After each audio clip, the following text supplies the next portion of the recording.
Hi everyone, welcome back to our SQL series. Previous వీడియోలో మనం limit clause గురించి నేర్చుకున్నాం. ఈరోజు మనం అలియాసెస్ గురించి నేర్చుకుందాం. అలియాసెస్ అంటే టెంపరరీ నేమ్. సింపుల్గా చెప్పాలి అంటే మన కాలమ్కి లేదా టేబుల్కి ఒక నిక్ నేమ్ ఇవ్వడం. ఎంప్లాయీకి మన టేబుల్లో ఈఎంపీ నేమ్ అనే కాలం ఉందనుకోండి, అవుట్పుట్లో ఎంప్లాయీ నేమ్ అని చూపించాలి అంటే ఇలా రాయొచ్చు. Select EMP name as employee name from employees.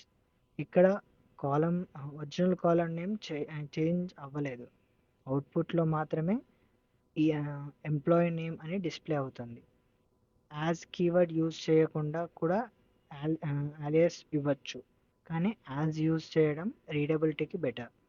మనం టేబుల్కి కూడా అలియాస్ ఇవ్వచ్చు. ఎగ్జాంపుల్, సెలెక్ట్ ఈ dot employee name from employee as ఈ. ఇక్కడ ఎంప్లాయీస్ టేబుల్కి ఈ అనే అలియాస్ ఇస్తాం. కాంప్లెక్స్ క్వరీలో ఇలా టేబుల్ అలియాసెస్ చాలా యూస్ఫుల్గా ఉంటాయి.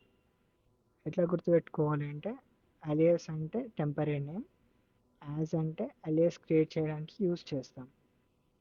యాక్చువల్ టేబుల్ లేదా కాలం నేమ్స్ చేంజ్ అవ్వవు. నెక్స్ట్ లెసన్లో and or not in between like wildcards లాంటి పవర్ఫుల్ ఫిల్టర్స్ కాన్సెప్ట్ నేర్చుకుందాం. Thank you. Follow for more updates.